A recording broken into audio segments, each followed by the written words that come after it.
Donc voilà, ce cercle, c'est sur le coup d'État.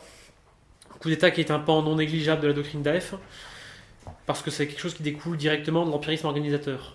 On sait qu'on ne prendra pas le pouvoir simplement parce qu'un beau jour il tombera du ciel ou que le prince arrivera sur son cheval blanc. C'est donc empirisme organisateur, on regarde comment les autres qui ont pris le pouvoir ont fait. Comme dit Maurras, nous prendrons le pouvoir comme l'ont fait comme on a fait tous les pouvoirs du monde, par la force.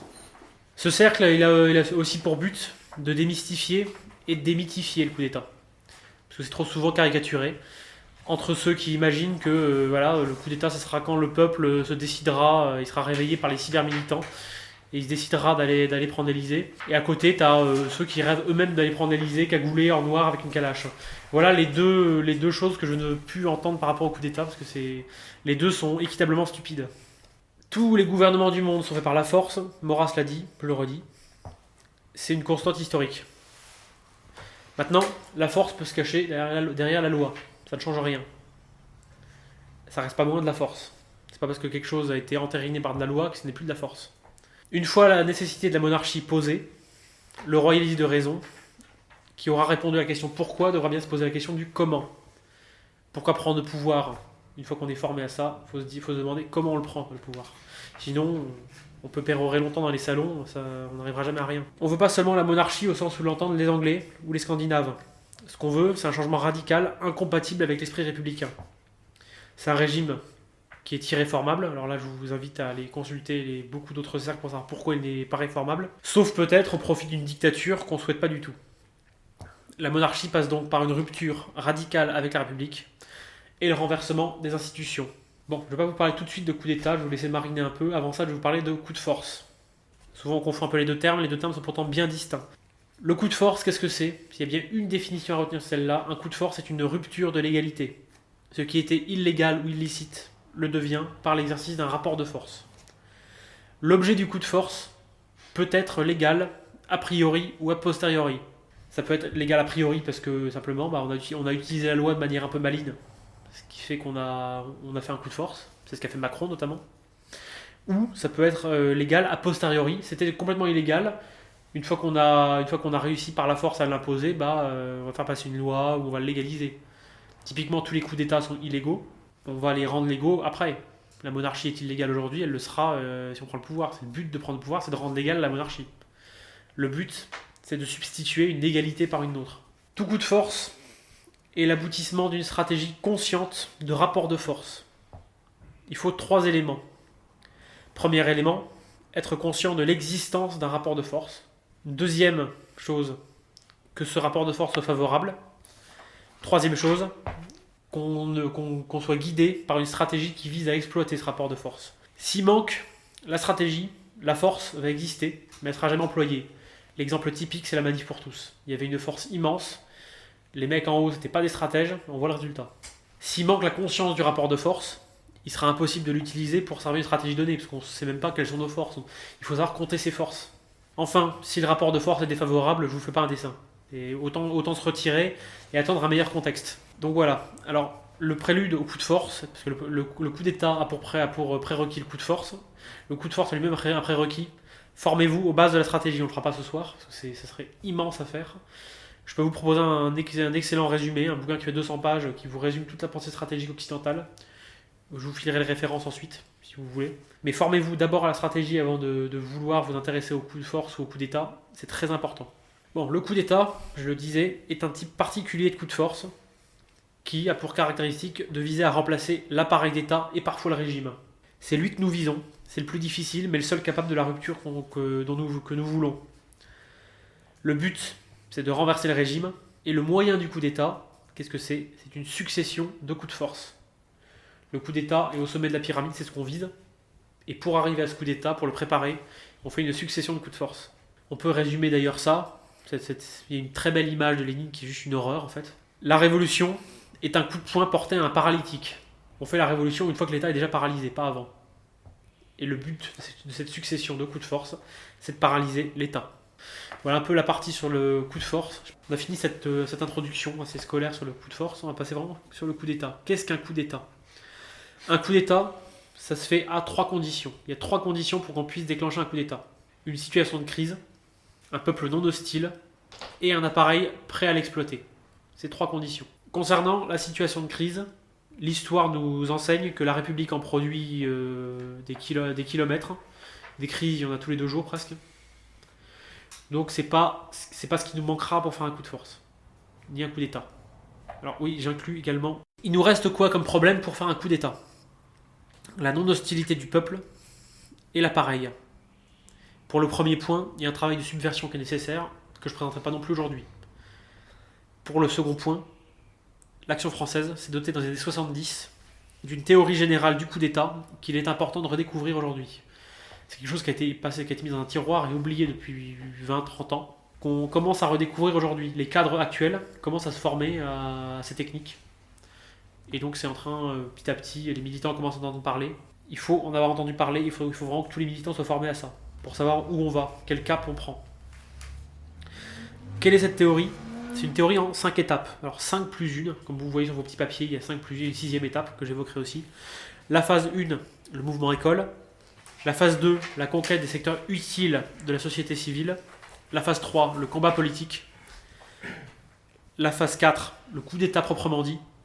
La phase 5, la consolidation du pouvoir. Et enfin, la phase 6, la transmission du pouvoir au prince. J'en parlerai, elle est un peu plus complexe celle-ci. Chacune de ces étapes s'ajoute à l'étape précédente. Aucune de ces étapes ne se termine avant le coup de force proprement dit. Le mouvement école continuera à fournir des forces vives à toutes les autres étapes jusqu'à la fin. La conquête des secteurs utiles se poursuit jusqu'à la victoire, tout comme le combat politique qui ne cessera vraiment que quand le nouveau régime sera bien stable. Il n'y a pas des étapes successives. Ces étapes-là, ça s'ajoute les unes aux autres, comme les étages d'une fusée. On va maintenant détailler chacune d'entre elles. La première étape, donc le mouvement école, c'est l'origine de tout. S'il n'y a pas de mouvement école, on ne serait pas là à discuter joyeusement. C'est ici qu'on bâtit la doctrine, que les militants sont recrutés, formés et entraînés. Le mouvement a plusieurs rôles. Premier rôle, c'est celui d'être une école doctrinale. Son rôle premier, c'est d'enseigner et de contrôler la transmission d'un corpus de doctrine. Le mouvement a aussi pour devoir d'encadrer le débat autour de cette doctrine. Trop de débats, on s'enferme dans des discussions de salon interminables et finalement on n'agit jamais. Trop peu de débats, la doctrine devient inopérante faute d'être adaptée à son temps. Je vais citer mon prédécesseur à la section de Toulouse en 93, Benoît d'Orvaux, qui disait: la négligence doctrinale amène les jeunes à l'anarchie et les anciens au pharisianisme. Cette phrase est très vraie. Cette phrase est vraiment très très vraie. Le mouvement, second rôle, c'est une école de la transgression disciplinée. Mettre sa peau au bout de ses idées, ça s'apprend. Et on ne transforme pas un paisible étudiant en professionnel de la subversion très facilement. Diverses étapes vont rythmer cette espèce de parcours initiatique du militant. Des transgressions les plus légères jusqu'aux transgressions les plus lourdes, mais tout le monde n'est pas appelé à aller au bout de ce chemin. Il y a des gens qui seront juste pas, qui n'ont pas la psychologie ou la situation pour arriver aux transgressions majeures. Certains resteront aux transgressions mineures, mais c'est bien, il faut vraiment tout pour faire un mouvement. Voilà, l'école de la transgression. On peut résumer cette étape par la célèbre formule des Camelots du Roi. Ce sont des gens qui se foutent des lois. Ça ne veut pas dire qu'on se fout de toutes les lois, y compris les lois naturelles. Ça veut simplement dire qu'on adopte la légitimité et non plus la légalité comme seule limite en politique. On va pas s'arrêter de faire une action parce qu'elle est illégale, mais on se retiendra de la faire parce qu'elle est illégitime, ou si elle est illégitime. La loi ne sera plus une barrière pour nous. Voilà à quoi sert cette école de la transgression. Enfin, troisième rôle du mouvement. Le mouvement est une école de cadres. Voilà, entre le moment où j'ai rédigé ça il y a 2 semaines et aujourd'hui, j'ai trouvé une nouvelle citation que j'aurais pu ajouter ici, qui est une citation d'Antonio Gramsci, communiste italien, qui disait de l'Action française que sa bénédiction et son problème, c'était d'abord que des officiers. C'est une armée d'officiers. C'est assez vrai. Chacun d'entre vous est amené à devenir un cadre efficace de l'action royaliste. L'action française, c'est à la fois une malédiction et une bénédiction, on n'a pas de soldats. Donc si on n'a pas de soldats, il faut aller cornaquer ceux des autres. Nous n'avons pas vocation, je l'avais dit la dernière fois que j'étais passé ici, à former des militants moyens. On forme des jeunes, on forme des militaires, on forme des officiers, voilà pour résumer. Ça ne veut pas dire que tout le monde est amené à rester dans le mouvement. Sinon on serait vite fait une espèce d'armée mexicaine où tout le monde est responsable de quelque chose. Il y en a à peu près 10% qui vont rester dans le mouvement pour former la génération suivante. Que deviennent les autres? On va voir ça dans la seconde partie. L'école de cadre, son but c'est d'apprendre aux militants les techniques de subversion, la tactique, la stratégie, pour qu'ils deviennent des cadres détachés autonomes.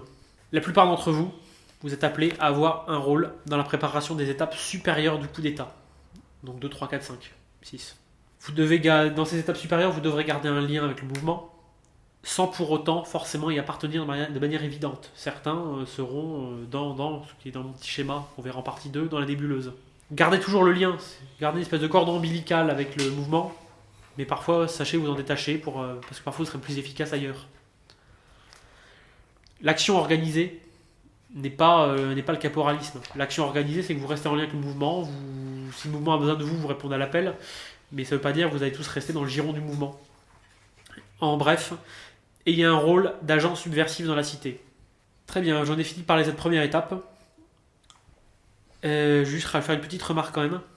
Il n'y a dans cette première étape aucun objectif quantitatif. L'erreur à ne pas commettre, ce serait de grossir sans fin et de jamais embrayer sur les étapes supérieures du coup d'État. Le mouvement école fournit des cadres pour le coup d'État et pour lui seul. Il ne fournit pas des cadres pour fournir des cadres ou pour pérorer intelligemment dans des salons. Ça ne sert pas à ça. Seconde étape, la conquête des secteurs utiles de la société. Bon, avant de parler de cette seconde étape, je vais vous dire quand est-ce que le mouvement est prêt à débuter cette seconde étape. Un mouvement, et plus localement une section, peuvent débuter la seconde étape quand toutes les tâches de recrutement, formation n'ont plus à être pilotées par le chef, que ce soit le chef du mouvement ou le chef de la section. Quand toutes ces tâches-là s'auto-entretiennent, c'est bon. Quand le chef a encore besoin de piloter, de pousser au cul pour que les gens se forment, ou pour que les gens viennent au cercle, tout ça, c'est pas bon. On reste en première étape. Il faut continuer à faire du boulot. Quand les gens se forment tout seuls, sont curieux, font leur propre cercle, savent faire des cercles eux-mêmes, invitent des conférenciers eux-mêmes, que le chef a pu à pousser au cul, que ça se fait tout seul, c'est la première condition pour passer à la seconde étape qui est remplie. La seconde condition, alors là c'est national, c'est quand il y a un maillage national qui inclut toutes les grandes villes et un fort tissu local. La seconde étape consiste à conquérir les secteurs utiles de la société. Tous les mots sont importants, surtout le mot d'utile. Je pense pas que le club de boules des Pyrénées-Orientales nous intéresse beaucoup pour faire un coup d'État. Pourtant, c'est la société civile. Donc c'est les secteurs utiles. L'utilité est très relative. Parfois, avec beaucoup d'inventivité, on peut rendre utile un truc que tout le monde pensait inutile. L'outil de cette seconde étape, c'est l'organisation. Alors, on va aller voir le petit schéma. L'organisation, c'est cette partie-là du schéma. L'organisation est constituée d'un appareil, de ses satellites visibles, de ses courroies de transmission discrètes et de sa nébuleuse invisible. Je vais m'expliquer. Lorsque le gouvernement fait une mesure qui déplaît à la gauche, en ce moment, typiquement on a sous les yeux un exemple parfait de ce qui se passe, on a vite l'impression que c'est le pays tout entier qui se soulève. Dès qu'on gratte un peu, on se rend compte que finalement c'est les mêmes personnes, l'exemple typique, c'est quand il y avait eu la manifestation contre le bastion social à Aix. Il y avait 64 associations qui avaient répondu à l'appel et je crois qu'ils étaient 40. Voilà, pour Madame Michu, tout le pays se soulève. Dès qu'on creuse un peu, non. Qu'est-ce qui donne cette impression ? C'est l'envergure de leur nébuleuse. La nébuleuse, c'est le cercle extérieur du schéma. Le but de cette étape, c'est de donner une puissance souterraine au mouvement. Pas tout de suite une puissance visible, c'est de préparer discrètement le coup d'État en contrôlant des pans entiers de la société. Comme l'étape 1, elle n'est jamais terminée, car nos positions ne seront jamais acquises, seront toujours disputées par l'ennemi. Et ça, même après la prise du pouvoir. Tant que le régime n'est pas consolidé, il faut continuer cette étape-là. C'est une étape qui a un rôle très important en ce qu'elle est la garante de la passivité des foules après un coup d'État. Si on ne tient pas des pans entiers du pays, c'est simple, on sera chassé du pouvoir par la foule. L'appareil doit contrôler l'intégralité de l'organisation, mais pas n'importe comment. Il ne dialogue directement et officiellement qu'avec les satellites. Les satellites, c'est le second cercle. Les satellites, on en connaît déjà, on en a déjà quelques-uns à l'EF aujourd'hui. La librairie de Flore est un satellite, le cercle de Flore est un satellite. Tous les cercles locaux qui ont été montés, que ce soit le cercle Jean-Baptiste Lynch à Bordeaux, le cercle Philippe Daudet, tous les cercles locaux qui ont été montés sont des satellites. Tout le monde sait que c'est l'AF derrière. Ça porte un autre nom. Ça s'adresse à un public plus restreint ou différent. Ce sont des satellites. Tout le monde sait que c'est à nous. Il n'y a en revanche pas de dialogue avec les courroies de transmission. Ces courroies de transmission, quel est leur rôle ? Elles servent de sas pour blanchir les militants avant de pouvoir les placer dans la nébuleuse. Même chose pour les consignes. Elles servent à ce que la consigne ne soit pas directement passée du mouvement à la nébuleuse, ce qui trahirait sa présence. On passe toujours par un espèce de pont qui s'appelle une courroie de transmission. L'appareil, il y a une règle dans la seconde étape, l'appareil ne communique jamais directement avec une organisation qui est dans la nébuleuse. Pourquoi ? Parce que ça révélerait que cette organisation est en lien avec le mouvement. Ce schéma n'est pas en forme de cible pour une raison précise. C'est qu'en bas, vous avez le pays. L'appareil, les satellites, les courroies de transmission, les nébuleuses continuent de discuter toutes avec le pays. Le mouvement, l'appareil ne s'enferme pas comme une secte au milieu de son cocon et ne discute plus qu'avec ses alliés. Non. L'appareil continue à communiquer avec l'extérieur, les satellites communiquent avec l'extérieur, les courroies également et les nébuleuses également. Toute cette phase doit être coordonnée par l'appareil. Coordonnée à plusieurs niveaux. Tout d'abord, l'appareil donne les initiatives. Tous les secteurs ne sont pas profitables, c'est à l'appareil de trier qu'est-ce qu'on va aller conquérir ou non. C'est également l'appareil qui va donner les directions. Qu'est-ce qu'on va foutre dans tel milieu ou dans tel autre. On ne fera pas la même chose dans divers types de milieux. Et à ce titre, en fait, on peut dire que 4 types de milieux nous intéressent dans cette phase 2. Premier type de milieu qui nous intéresse, ce sont les viviers de recrutement. C'est des organisations dans lesquelles l'appareil a intérêt à les recruter. Que ce soit pour des raisons quantitatives ou qualitatives. Quantitatives, si ce milieu est assez sensible à nos idées pour fournir de nombreux militants.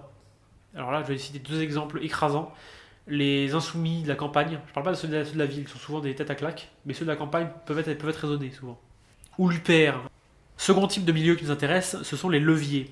Ce milieu a un intérêt direct pour qui veut prendre le pouvoir, indépendamment de l'état d'esprit des gens qui sont dedans. Les journalistes par exemple. Je ne vous cache pas que les journalistes sont rarement un milieu qui nous est favorable. En revanche, il est très important de contrôler les milieux journalistiques pour qui veut faire un coup d'État. On ne changera pas les journalistes. Pas leur laver les cerveaux pour en faire des gentils royalistes. En revanche, les tenir en laisse, les contrôler est utile. Les obstacles, c'est le 3e type de milieu qui nous intéresse sur les obstacles. Ce sont des milieux qui sont gênants si on doit prendre le pouvoir, on doit les neutraliser. Le but, c'est pas d'aller recruter dedans, c'est pas des. Voilà, on doit juste les neutraliser. Et enfin, un 4e type de milieu qui nous intéresse, peut-être un peu plus ardu, et n'hésitez pas si vous avez des questions, la technostructure. La technostructure, qu'est-ce que c'est ? C'est les milieux qui sont utiles pour paralyser le pays au moment du coup d'État. Mieux ils sont maîtrisés, moins le sabotage, qui est nuisible et contre-productif, sera nécessaire. 2 exemples. Alors je vais citer des exemples un peu pour chacun. J'ai cité des exemples pour les vies de recrutement. La technostructure, quels exemples je peux citer ? Alors les exemples vont vous faire rire. Les ingénieurs en génie nucléaire seraient un parfait exemple de technostructure à contrôler. Pourquoi ? Parce que ce serait très utile au moment de faire un coup d'État, de paralyser le pays en coupant quelques centrales. J'ai dit couper. J'ai dit couper. Hein. C'est pour ça que les ingénieurs sont utiles, parce que si on met des barbouzes, on va les couper les centrales, mais c'est pas dit que notre image soit très bonne dans l'opinion ensuite. Les développeurs logiciels. Le jour où il y a une grève de développeurs en France qui s'est encore jamais vue pour l'instant, on paralyse le pays. Ou les raffineurs de pétrole, pour des raisons évidentes. Pour conquérir tous ces secteurs, on a à notre disposition beaucoup d'outils, toute une espèce de boîte à outils. Les cadres sont ou seront formés à ça dans la F1. Création de groupes représentatifs ou pseudo-représentatifs. Syndicats, ordres, collectifs. Influence. Démarchage direct. Entrisme. Noyautage. Provocation. Dégazage. Alors dégazage, c'est spécialité des communistes ça. Vous avez des boulets. Vous avez un milieu en face que vous voulez parasiter, vous envoyez vos boulets. Par exemple, vous voulez parasiter un groupuscule qui vous emmerde, vous allez envoyer vos débiles. Alors s'ils sortent investis d'une mission, c'est encore mieux. Alors cette phase, pour conclure, est un tournant crucial. Pourquoi ? Parce que sans elle, le mouvement école qui a été constitué en phase 1 va stagner. Les militants arrivés dans la vie active ne sauront pas comment traduire leur engagement, souvent commencé comme engagement étudiant ou lycéen, en actes concrets une fois qu'ils seront dans la vie active. Voilà la seconde étape du coup d'État. C'est celle qu'on commence juste à l'AF aujourd'hui. On la commence juste. Donc le chemin est encore long parce qu'il en reste encore 4 derrière. Je vais passer à la 3e, donc le combat politique. Cette étape débute quand la conquête de la société nous a donné une aura suffisante pour que le mouvement pèse dans l'opinion. L'accès à cette étape, il y a 3 conditions pour pouvoir passer dans cette phase 3, pouvoir lancer cette phase 3. que plus personne en France n'ignore notre existence, quoi qu'ils en pensent. Donc en fait, on fait partie de l'opinion, pour le meilleur et pour le pire. Seconde condition, que le pouvoir politique soit obligé de composer avec nous à cause de notre poids acquis en face d'eux, qu'ils puissent plus nous balayer d'un revers de la main. Et troisième, non des moindres, que les finances soient stables, assurées et résilientes. Car le combat politique coûte très cher et que la dette est une servitude. L'étape du combat politique a pour but de préparer le coup d'État proprement dit. Celui-ci doit être plus à la fin de cette étape qu'une question de circonstances. Cette étape dure indéfiniment tant que les circonstances ne sont pas favorables. Pendant l'étape 3, le but c'est de s'imposer comme une alternative crédible. Pendant, et je l'ai dit qu'aucune étape ne s'arrête jamais, que l'organisation de la phase 2 continue son travail de subversion et que le mouvement école continue régulièrement d'alimenter toute la machine en cas de frais. C'est à l'étape 3 que le mouvement peut commencer à déstabiliser l'État. Pourquoi pas avant? Car le faire avant cette étape-là, on n'a pas la capacité de reprendre le pouvoir, c'est suicidaire. Imaginons même qu'on arrive aujourd'hui à déstabiliser l'État, ça sera sans doute pas un roi qu'on aura à la fin. Je pense que ça naviguera entre le dictateur président général et le calife. L'étape 3 dure tant que les circonstances ne permettent pas un coup d'État. Mieux vaut patienter dans l'ombre que de griller ses cartouches pour rien. Là, je fais un coucou à une personnalité qui est un peu plus au sud qu'ici, ce cher Puigdemont, qui aurait dû réfléchir à 2 fois à cette maxime. On commence pas un coup d'État avant d'être sûr de le gagner. Sinon, on finit en Suisse. Juste sur ces circonstances favorables, ça peut être, comme je le disais au début, le fruit des crises que la République produit naturellement à intervalles réguliers, ou bien ça peut être provoqué par l'organisation. Les deux se valent. C'est également à cette étape qu'on peut commencer à médiatiser le prince, de manière massive. Avant cette étape-là, pourquoi on ne le fait pas? Parce qu'il sera ridicule. Il aura quoi? 0,5% dans l'opinion, personne ne le connaîtra, et on lui fera plus de mal que de bien. À cette étape-là, vu que personne n'ignore qui est l'AF, si l'AF médiatise le prince, personne n'ignorera qui est le prince. C'est à cette étape-là, avec son accord, mais il n'est pas obligatoire, qu'on peut commencer à le faire paraître comme étant l'avenir de la France.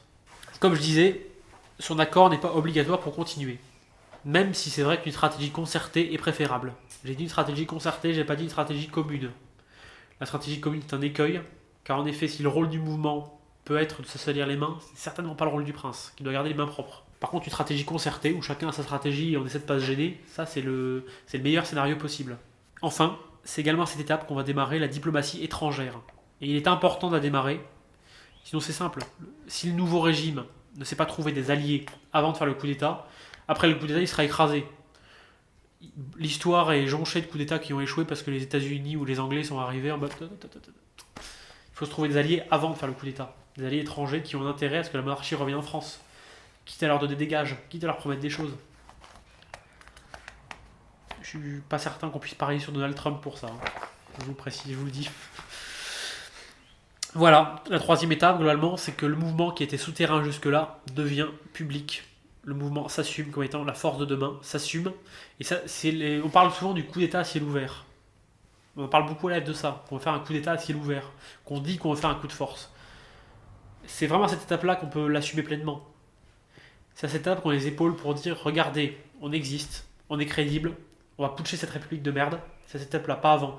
Avant, on doit rester discret, sinon on risque quoi? La dissolution, d'être écrasé ou noyauté. Enfin, la république, si on commence à devenir trop fort, trop vite, va nous éliminer si on n'est pas discret. Par contre, à l'étape 3, vu qu'elle ne peut plus nous balayer d'un revers de la main, on peut commencer le combat politique proprement dit. Voilà la troisième étape, quelle est son essence. On va passer à la quatrième étape du coup d'État. Même plus que la quatrième étape du coup d'État, c'est le coup d'État. La quatrième étape. C'est plus qu'une étape, c'est un moment. C'est un instant dans l'histoire. C'est l'instant où, comme je disais, cette rupture de l'égalité dont je parlais au début s'effectue. C'est l'instant où en fait le pouvoir change de main. Il n'y a aucune autre définition du coup d'État que d'être un basculement entre le combat politique offensif et le combat politique défensif. Avant, on devait prendre le pouvoir, après on doit le garder. Chaque coup d'État est différent, donc je ne pourrais pas vous expliquer... si je pourrais faire de l'histoire et vous dire un tel a fait comme ça, mais on y passerait... c'est un cours entier qu'il faut là. Maintenant, si chaque coup d'État est différent, on retrouve quand même quelques archétypes. Je vais essayer de vous parler plutôt de ces archétypes qui sont intéressants pour réfléchir le coup d'État. On distingue 3 grands archétypes. Les stratégies institutionnelles, les stratégies insurrectionnelles et les stratégies hybrides. Premièrement, les stratégies institutionnelles. Ce sont toutes les stratégies qui visent à prendre le pouvoir de manière à peu près légale. Un mot et un basculement, mais globalement, on reste dans la loi, on reste dans les clous. Ce sont les stratégies parlementaires, présidentielles, les sécessions locales ou autres révolutions de palais. On s'appuie sur le régime en place pour faire émerger le nouveau. On avance sous le masque, et ce n'est qu'un masque, de la légalité, pour opérer le coup d'État une fois qu'on est passé légalement en position de force. 2 exemples historiques qui ont parfaitement réussi, le 18 Brumaire de Napoléon et le coup de Monk, qui a mis fin à la dictature de Cromwell en Angleterre. Deuxièmement, les stratégies insurrectionnelles. Là, c'est souvent celles qu'on connaît beaucoup mieux dans la mythologie FAF, puisque clairement, ils en parlent tout le temps. Les putsch, pronunciamentos, sécession, guérilla, terrorisme, conspiration. Enfin là, la littérature fafoïde sur les forums des internets fourmille d'exemples, loupés ou pas. Les stratégies insurrectionnelles, leur définition, c'est qu'elles utilisent un rapport de force physique ou psychologique pour arriver à leur fin, et que la légalisation du coup d'État se fait a posteriori. Ensuite, et beaucoup plus intéressantes, viennent les stratégies hybrides, qui sont majoritaires et de manière écrasante parmi les coups d'État réussis. Les 2 autres sont plutôt majoritaires parmi les coups d'État échoués. Qu'est-ce qu'une stratégie hybride ? C'est une stratégie qui combine une stratégie institutionnelle et une stratégie insurrectionnelle. On fait les 2 à la fois. Pourquoi est-ce qu'elles marchent particulièrement bien et qu'elles réussissent assez facilement ? Parce qu'elles offrent une grande flexibilité stratégique. Si une des 2 parties échoue, il reste l'autre pour encore tenter de prendre le pouvoir. Mais également, beaucoup de combinaisons sont possibles. On peut combiner, pourquoi pas, un putsch et une stratégie parlementaire, une guérilla en même temps qu'une course à la présidentielle. On peut cumuler beaucoup de... C'est très très souple stratégiquement les stratégies hybrides et c'est pour ça qu'elles sont les plus réussies souvent. Quelques exemples. La marche sur Rome de Mussolini, qui a été une stratégie hybride. On parle de la marche sur Rome et souvent chez les fascistes qui n'ont souvent pas compris grand chose, ils voient la marche sur Rome comme étant les chemises noires qui marchent sur Rome, c'est pas vrai. C'est vrai en partie. Les chemises noires n'auraient rien fait si Mussolini n'avait pas en même temps, avec les députés fascistes, bloqué le Parlement pour que le Parlement ne fasse pas voter qu'on tire sur la foule. Second stratégie hybride qui a réussi, Hitler. Hitler a utilisé très habilement les insurrections de ses alliés communistes, parce que c'est très peu connu, mais les nazis étaient alliés avec les bolcheviks contre les socialistes, comme un repoussoir, ce qui lui a permis de prendre le pouvoir de manière institutionnelle. Il a dit regardez, ils sont méchants, élisez-moi. Globalement, pour simplifier le coup d'État d'Hitler, c'est ça. Donc là, on arrive sur quelque chose d'intéressant. C'est pas l'insurrection nazie qui a été la partie insurrectionnelle de ce coup de force, c'est l'insurrection d'un autre. Il a manipulé quelqu'un d'autre pour faire une partie du coup de force, une partie du boulot à sa place. Ça, c'est intéressant. Enfin, un 3e exemple, plutôt de réussite partielle que de réussite totale d'un coup de force hybride, mai 68. Mai 68 a perdu la rue, a perdu son insurrection. En revanche, dans les institutions, notamment tout ce qui est journalistique ou parlementaire, ils y sont encore. Tout le milieu associatif, ils y sont encore. Mai 68 a perdu la rue. Pourtant, ils ont gagné une partie du pouvoir, ce qui leur aurait permis, s'ils avaient été plus forts à un moment, peut-être de retenter un coup d'État après.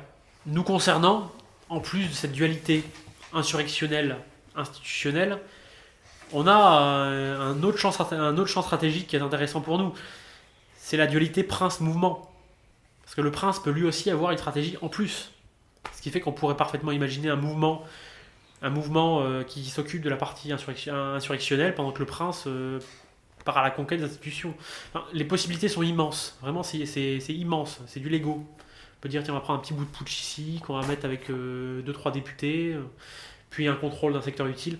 L'étape 4, je dis, il n'y a que des archétypes, il n'y a pas de prototype du coup d'État, parce que chaque coup d'État est différent. Et on compose son coup d'État un peu comme à Subway, quoi. On prend un peu ce qu'on a sous la main, mais également ce qu'on a envie de faire. C'est que la variété des stratégies possibles nous offre des possibilités immenses, à condition de ne pas s'interdire a priori des hypothèses. Voilà ce que j'ai à dire sur la 4e étape du coup d'État. Je vais passer à la 5e étape, dernière ou avant-dernière selon les conceptions, qui est la conservation du pouvoir. Parce qu'effectivement, le coup d'État ne s'arrête pas le jour où on a mis le roi sur le trône. Ça serait trop facile. On n'a pas dit on va pas mettre le roi sur le trône et là, coucou, on s'en va, on va dans le Larzac élever des chèvres. Je lui donne pas 2 jours au prince. Si tout a été bien préparé avant, cette étape-là, la 5e étape, n'est qu'une simple formalité, une opération de police. Maintenant, c'est vrai qu'à l'AF, on a plutôt tendance à suivre la loi de Murphy. Si quelque chose doit aller mal, ça ira mal. Ça, c'est plutôt comme ça que ça marche à l'AF. Vous avez dû remarquer. Donc quelque chose ira mal. Il y a beaucoup de choses qui peuvent aller mal, qui nécessitent que cette 5e étape soit un peu plus musclée que prévu, ou même carrément échoue, et qu'on perde le pouvoir. Si l'étape 1 du mouvement école n'a pas fait bien son travail, formation, sélection des gens, il y a un risque qu'au moment de prendre le pouvoir, il y ait une scission. Et que le coup d'état soit récupéré par des gens un peu plus ambitieux, qui pourquoi pas utilisent un prince fantoche. Voilà. Il y a ce risque-là si l'étape 1 n'a pas été bien faite. Si c'est l'étape 2 qui a merdé, il y a un risque de soulèvement contre le nouveau régime. Si on ne contrôle pas des pans entiers de la société qui nous servent à pacifier celle-ci, il y a un risque que des pans de la société entiers soulèvent contre nous et nous balayent. Si c'est l'étape 3 qui n'a pas été bien réalisée, le coup d'état peut provoquer un effondrement du pays, car l'appareil n'aura pas été préparé à exercer la régence. Également, une pression étrangère peut récupérer le coup d'état pour elle, ce qui ruinerait nos efforts.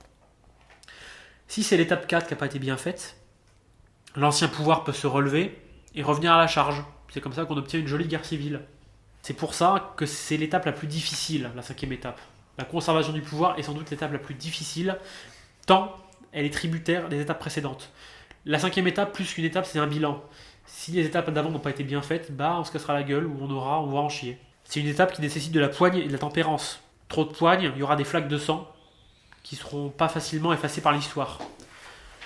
Pas assez de poigne, on va se faire renverser. L'histoire peut pardonner quelques taches de sang sur les murs. L'histoire ne pardonnera pas des mares de sang dans les rues. C'est évident. Puis en plus, rappelez-vous de ce que dit Sun Tzu, grand penseur et stratège chinois. Le grand stratège, c'est celui qui gagne la guerre sans verser une goutte de sang. La 6e étape, vous l'avez vu, je l'ai mis en italique. C'est pas pour rien, parce qu'en fait, elle n'existe pas dans la théorie originale de Michel Michel. C'est une étape qui a été ajoutée dans les années 90. Parce que cette doctrine-là a évolué et évoluera encore, je l'espère. J'espère qu'on ait pris le pouvoir. Cette 6e étape, ça part d'un dilemme. Quel est ce dilemme ? Si on place le prince sur le trône et qu'on s'en va, il va se casser la gueule. Si on reste trop longtemps au pouvoir, on va y prendre goût et il y a des risques qu'on prenne le pouvoir pour nous et qu'on utilise le prince comme une marionnette. Et finalement, on aura échoué. Parce que c'est pas ce qu'on veut. Voilà le dilemme. Très épineux. Parce que, effectivement, un des principaux arguments en faveur de la monarchie, c'est que le prince est formé depuis son enfance et entouré d'institutions qui lui permettent de régner même s'il est médiocre. Après un coup d'état qui vient d'abattre les institutions de la République, qui date d'il y a 2 siècles, c'est pas comme si on avait renversé la monarchie 20 ans après que la République soit là, ça fait 2 siècles qu'elle est là. Et peut-être d'ici qu'on arrive à faire le coup d'état, 2 siècles et demi, 3 siècles, je sais pas. Eh ben, les institutions qui entourent le prince, comme on dit, le roi en ses conseils, les conseils du roi n'existeront plus. Ils n'existent plus déjà. Ils ne vont pas les créer du jour au lendemain. Et également, le prince n'aura pas été préparé à régner, vu qu'il n'y aura pas eu de père régnant. Voilà un peu le dilemme. À l'inverse, si la phase de transition s'éternise, la nature humaine étant ce qu'elle est, il y a un risque que le coup d'état donc soit détourné, qu'on prenne le pouvoir pour nous, et non pas pour le remettre au prince. C'est l'effet Staline. On est parti sur des très bonnes volontés. On va prendre le pouvoir pour faire une dictature du prolétariat. Alors, c'était con, d'accord, mais c'est une très bonne volonté quand même. Enfin, souvent, l'enfer est pavé de bonnes intentions, comme on dit. Et notre enfer pourrait lui aussi être pavé de bonnes intentions. Il est certain que le mouvement devra au début servir de béquille au prince. Attention à ce que cette béquille ne soit pas là trop longtemps. Et surtout que ce soit temporaire. Qu'on soit les conseils du roi au début, il n'y a même aucun débat là-dessus, c'est normal. On vient de prendre le pouvoir, on aide le prince à solidifier son régime. Mais attention à bien solidifier le régime pour le prince. Voilà un peu la synthèse de cette étape-là. Ma conclusion, elle va tenir en 2 mots, même si je vais développer après. Militer efficacement. Maurras dédiait son ouvrage assez célèbre, Si le coup de force est possible, aux bienheureux qui n'eurent pas à expliquer au public révolutionnaire que 2 et 2 font 4 et que les bâtons ont debout. Ça veut dire quoi ça ? Ça veut dire que le coup d'état est une nécessité à partir du moment où on comprend que la République n'est pas réformable. S'il faut passer des heures à expliquer ça à quelqu'un, on perd notre temps. On n'en fera jamais un royaliste convaincu, quoi. Si le coup d'État est une nécessité, et qu'on sait comment le faire, parce que je viens de vous l'expliquer, il devient obligatoire de planifier son action en conséquence. J'avais dit que je citerais Chirac, je vais le faire. Chaque pas doit être un but. C'est Chirac, car c'est le titre de ses mémoires. Chaque pas doit être un but. En tant que militant, et surtout, vu l'état dans lequel la France est aujourd'hui, on n'a pas beaucoup de temps devant nous. Lénine disait qu'un coup d'État nécessite au minimum 20 ans de préparation, au minimum. C'est environ ce qui nous reste avant que la France passe en phase terminale. Donc on n'a pas tellement le temps de finasser, on n'a pas tellement le temps de perdre notre temps dans des étapes inutiles, dans des débats stériles ou dans des scissions, ce qui est la grande manie de la F. Chaque pas doit être un but donc, dans le sens où on n'a pas beaucoup de temps, il faut vraiment rationaliser notre action. On sait à quelle étape on est, on sait quelle est l'étape suivante, on sait ce qu'il faut faire à cette étape, donc on avance. On se coordonne, on avance. La stratégie, c'est avant tout l'art de ne pas perdre du temps. Depuis quelques années, ça c'est la très bonne surprise, l'AF redécouvre sa riche pensée stratégique. Voilà un petit aperçu, parce que c'est juste un petit aperçu ce que je vous ai fait. Il y a des bouquins entiers qui ont été édités. Une école de cadres est en projet afin de former les chefs de section et autres cadres au coup d'État. C'est encore insuffisant. Il faut que chaque militant ait en tête les étapes du coup de force, que chacun sache reconnaître à quelle étape se trouve le mouvement actuellement et en quoi cette étape consiste. C'est la définition de base du cadre. Donc pourquoi je dis que tous les militants doivent apprendre ça, parce que tous les militants ont vocation à être des cadres. Je l'ai dit, on n'aura pas de militants moyens à l'AF, on n'a pas le temps de former des militants moyens. On est une école d'officiers, on pourrait dire. Bien souvent, quand on rentre à l'AF, on est royaliste de sentiment. Oui, la monarchie, il y a diverses raisons d'aimer la monarchie sans y avoir réfléchi. L'AF forme ces royalistes de raison, ces royalistes de sentiment et des royalistes de raison. C'est ce qu'a fait Maurras. On explique la monarchie, la politique comme science, l'empirisme organisateur, pourquoi la monarchie est le meilleur régime pour la France. Toutes ces choses-là, on devient royaliste de raison. L'étape suivante, une fois qu'on est devenu royaliste de raison, c'est d'être des royalistes de complot. C'est de préparer le coup d'État. Être royaliste, c'est bien. Agir comme des royalistes, c'est mieux. Ce que disait Michel Michelet, une phrase m'a beaucoup marqué, parce que c'était à mon premier camp d'été il y a 5 ans. Il disait, quand il a fait un cercle sur le coup d'État que je vous encourage à écouter, il est sur YouTube de la F, une des premières vidéos. Vous descendez tout en bas. Il a dit « Je regrette d'être le spécialiste du coup d'État à l'AF. Il faudrait que tout le monde soit spécialiste du coup d'État. Chacun d'entre vous est amené donc à devenir d'abord un militant formé, puis un cadre, et enfin, pour la plupart d'entre vous, un agent autonome, qui sera dans une organisation plus ou moins éloignée du mouvement. Sans action coordonnée, nous n'arriverons à rien. Adaptez votre action à votre vie. Je l'ai dit quand j'avais fait le cercle sur être un militant efficace ici même. Adaptez votre action à votre vie. Un clochard est inutile. Vous êtes avocat, adaptez votre action militante à votre métier d'avocat. Ne faites pas la même chose que peut faire un étudiant. Donc ce qui veut dire que le lien que vous avez avec le mouvement peut devenir souterrain, même dans certains métiers, doit devenir souterrain si vous ne voulez pas être grillé. Mais continuez à agir et ne rompez jamais ce lien. Ne le rompez surtout jamais. Quelqu'un d'isolé qui agit de manière non coordonnée est inutile. C'est pas avec ça qu'on arrive au coup d'État. Quand vous perdez espoir ou quand vous doutez, parce que souvent c'est un peu le danger quand on s'éloigne du mouvement, quand on passe dans une nébuleuse, quand on passe dans une structure un peu annexe, rappelez-vous, quand même, ça c'est mon petit apport à la soirée, que la société industrielle est extrêmement vulnérable. Ne perdez pas espoir que le coup d'État soit possible. Le coup d'État est possible. Regardez un peu le chaos que provoque 2 cm de neige. Qu'on ne dise pas après ça que le système n'est pas fragile et qu'un coup d'État n'est pas possible. Comme dit Maurras, tout désespoir politique est une sottise absolue. Enfin, mais ça c'est un peu le danger inverse. Rappelez-vous que la monarchie n'arrivera pas toute seule. Qu'on soit croyant ne change rien. Comme disait Jeanne d'Arc, les hommes d'armes combattent et Dieu donne la victoire. Jamais Jeanne d'Arc n'a parlé de s'asseoir dans un salon et de discuter. Jeanne d'Arc avait parlé de combattre. Comploter encore, comploter toujours, jusqu'au coup d'État. Ensuite, comme disait Cadoudal, si le prince est sage, il devra nous couper la tête par précaution. Mais ça, c'est une autre histoire. De toute façon, on aura eu ce qu'on veut.